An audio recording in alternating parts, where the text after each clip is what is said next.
जय माता दी दोस्तों। ओम नमः शिवाय। आप सभी का बहुत बहुत स्वागत है। आज हम सभी भक्तजन सोमवार की व्रत कथा को श्रवण करेंगे।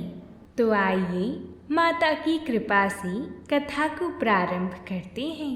आप सभी कथा को सुनने से पहले वीडियो को लाइक ज़रूर करें, साथ ही में हमारे चैनल को सब्सक्राइब भी करें ताकि आप सभी को ऐसी ही कथाएं सुनने को मिलें और माता रानी की कृपा आप सभी पर बनी रहे।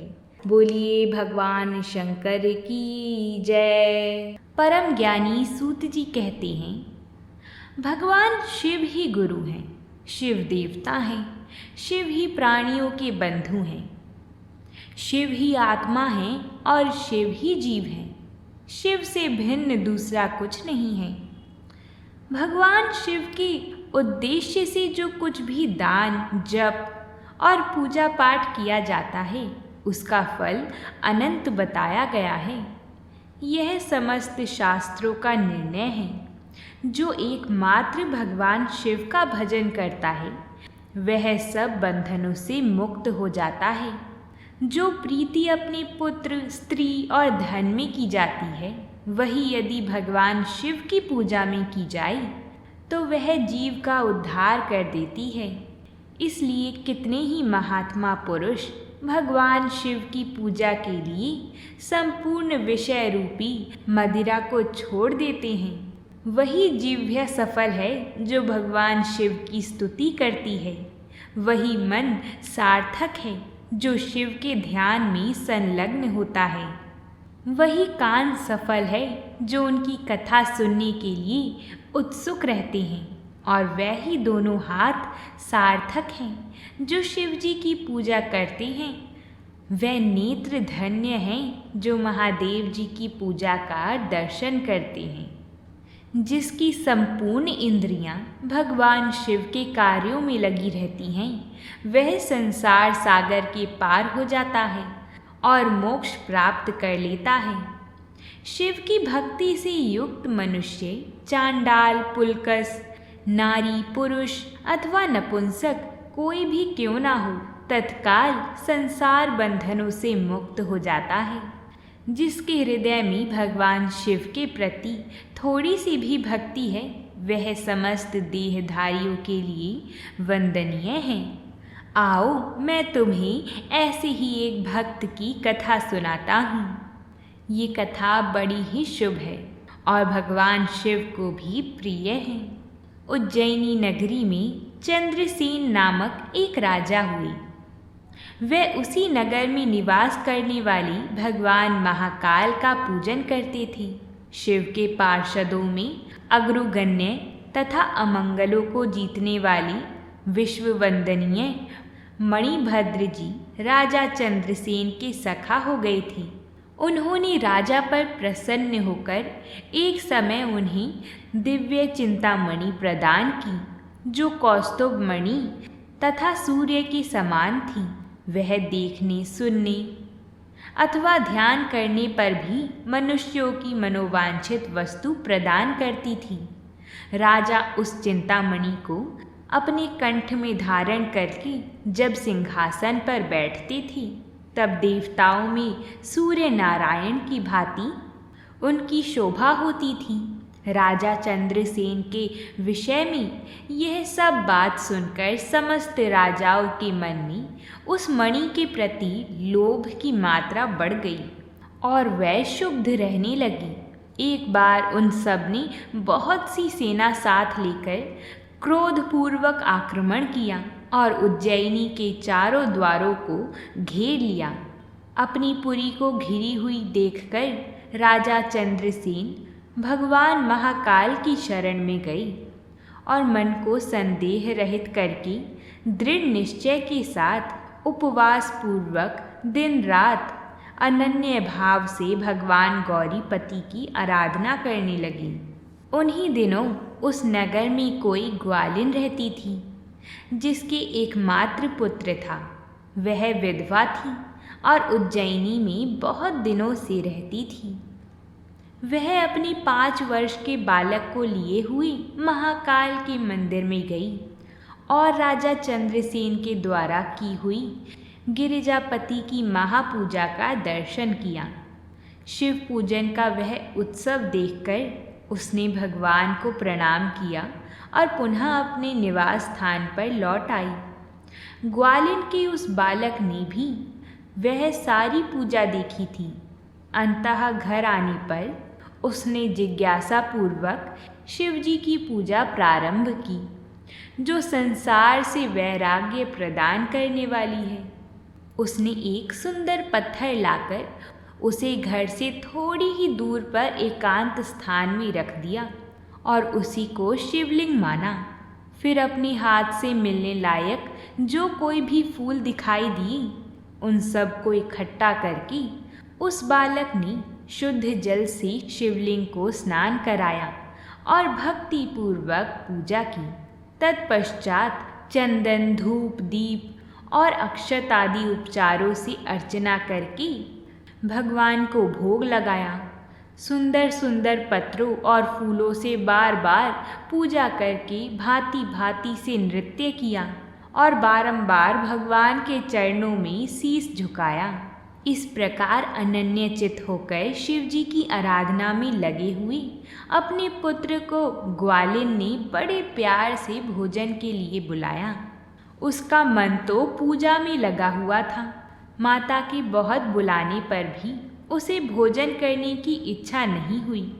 तब उसकी माँ स्वयं उसके पास गई और उसे शिव के आगे आंख बंद करके ध्यान लगाए बैठा देख हाथ पकड़कर खींचने लगी। इतने पर भी जब वह ना उठा, तब उसने क्रोध में आकर उसे खूब पीटा। खींचने और मारने पीटने पर भी जब उसका पुत्र नहीं आया, तब उसकी माता ने वह शिवलिंग उठाकर दूर फेंक दिया और उस पर चढ़ाई हुई सारी पूजा सामग्री नष्ट कर दी। यह देखकर बालक हाय हाय करके रो उठा। क्रोध में भरी हुई ग्वालिन अपने बेटे को डांटकर पुनः घर में चली गई। भगवान शिव की पूजा को माता के द्वारा नष्ट की हुई देखकर वह बालक देव देव महादेव ऐसे पुकारने लगा और पुकारते पुकारते बेहोश हो गया। उसके नेत्रों से आंसुओं की धारा प्रवाहित हो रही थी। तभी 2 घड़ी बाद जब उसे होश आया, तब उसने देखा कि उसका वही निवास स्थान परम सुंदर शिवालय हो गया था। मणियों के खंभे उसकी शोभा बढ़ा रहे थे। उसके सभी द्वार किवाड़ सब स्वर्णमय हो गए थे और वहाँ की भूमि बहुमूल्य नीलमणि की हो गई थी। यह सब देखकर वह तुरंत उठा और खूब खुश हुआ। उसने समझ लिया कि यह सब शिवजी की पूजा का महात्म्य है। उसी के प्रभाव से यह दिव्य विभूति प्रकट हुई है। उसके बाद बालक ने अपनी माता के अपराध की शांति के लिए पृथ्वी पर मस्तक रखकर साष्टांग प्रणाम किया और इस प्रकार कहा, देवों के देव महादेव उमापते, मेरी माता का अपराध क्षमा कीजिए। वह मूढ़ है, आपके प्रभाव को नहीं जानती हैं। हे भगवान शंकर, आप उस पर प्रसन्न होइए। यदि मुझ में आपकी भक्ति से उत्पन्न हुआ कुछ भी पुण्य है, तो उससे मेरी माता आपकी दया प्राप्त करे। इस प्रकार भगवान शंकर को बार बार प्रसन्न करके उनके चरणों में मस्तक झुकाकर सूर्यास्त के समय वह बालक शिवालय से बाहर निकला और उसने अपने शिविर को देखा। वह इंद्रनगर के समान शोभा पा रहा था। वहाँ सब कुछ स्वर्णमय था।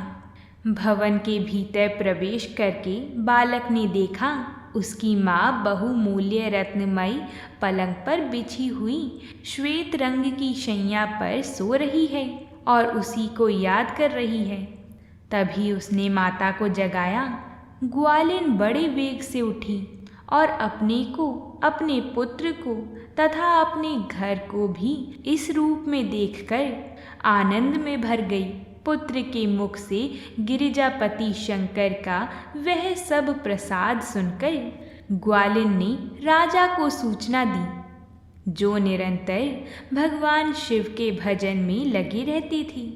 राजा अपना नियम पूरा करके रात में सहसा वहां आई और ग्वालिन के पुत्र का वह प्रभाव जो शंकर जी के संतोष से प्रकट हुआ था देखा। स्वर्णमय शिव मंदिर, रत्नमय शिवलिंग तथा सुंदर मणि और मणियों से जगमगाता हुआ ग्वालिन का महल, यह सब देखकर राजा चंद्रसेन पुरोहित और मंत्रियों के साथ 2 घड़ी तक आश्चर्यचकित होकर वहां ऐसे ही देखते रहे। उसके बाद उन्होंने ग्वालिन के उस बालक को हृदय से लगा लिया। भगवान शिव के इस अद्भुत महात्म्य की चर्चा समस्त पुरवासियों में बड़े वेग से फैली और यही कहते सुनते वह रात मानो क्षण भर में व्यतीत हो गई। युद्ध के लिए आए हुए और नगरों को चारों ओर से घेर कर खड़े हुए। राजाओं ने भी प्रातःकाल दूतों के मुख से यह परम अद्भुत समाचार सुना। सुनते ही उनके मन से ये वैर भाव निकल गया। उन्होंने सहसा हथियार डाल दिए और चकित होकर महाराज चंद्रसेन की आज्ञा से नगर में प्रवेश किया। उस रमणीय नगर में प्रवेश करके भगवान महाकाल को प्रणाम करने के पश्चात सब राजा उस ग्वालिन के घर पर आए। वहाँ राजा चंद्रसेन ने आगे बढ़कर उनका स्वागत किया। वह बहुमूल्य आसनों पर बैठी और बहुत आनंदित हुई। गोप बालक पर कृपा करने के लिए प्रकट हुए शिवालय और शिवलिंग का दर्शन करके सब राजाओं ने भगवान शिव को अपनी उत्तम बुद्धि समर्पित की, उनमें भक्ति पूर्वक मन लगाया। इसी समय सब देवताओं से पूजित परम तेजस्वी वानर राज हनुमान जी वहां प्रकट हुए। उनके आते ही सब राजाओं ने बड़े वेग से उठकर भक्ति भाव से नमस्कार किया। तब हनुमान जी ने कहा, राजाओं, भगवान शिव की पूजा के सिवा देहधारियों के लिए दूसरी कोई गति नहीं है। यह बड़े सौभाग्य की बात है कि इस गोप बालक ने शनिवार को प्रदोष व्रत के दिन बिना मंत्र के भी शिव का पूजन करके उन्हें पा लिया। शनिवार को प्रदोष व्रत समस्त देहधारियों के लिए दुर्लभ है। कृष्ण पक्ष आने पर तो वह और भी दुर्लभ है। गोप वंश की कीर्ति बढ़ाने वाला यह बालक संसार में सबसे अधिक पुण्य आत्मा है। इसकी वंश परंपरा में 8वीं पीढ़ी में महायशस्वी नंदन उत्पन्न होंगे, जिनके यहाँ साक्षात भगवान नारायण उनके पुत्र रूप से प्रकट होकर श्री कृष्ण के नाम से प्रसिद्ध होंगे। आज से यह गोपाल नंदन संसार में श्रीकर नाम से विख्यात होगा। अंजनी नंदन हनुमान जी ने ऐसा कहकर उस गोप बालक को शिव उपासना के आचार व्यवहार का उपदेश दिया और वहीं अंतर्ध्यान हो गए। वह सब राजा हर्ष में भरकर महाराज चंद्रसेन की आज्ञा लेकर जैसे आए थे वैसे ही लौट गए। महातेजस्वी श्रीकर भी हनुमान जी का उपदेश पाकर धर्मज्ञ ब्राह्मणों के साथ शंकर जी की आराधना करने लगे। समय अनुसार भक्त श्रीकर, गोप तथा राजा चंद्रसेन दोनों ने भक्ति पूर्वक शिव जी की आराधना करके परम पद प्राप्त किया। यह परम पवित्र कथा गोपनीय रहस्य है, सुयश एवं पुण्य समृद्धि को बढ़ाने वाला है तथा गौरीपति भगवान शिव के चरणारविंद भक्ति भाव की वृद्धि और पाप राशि का निवारण करने वाला है। तो बोलिए भगवान शंकर की जय हो।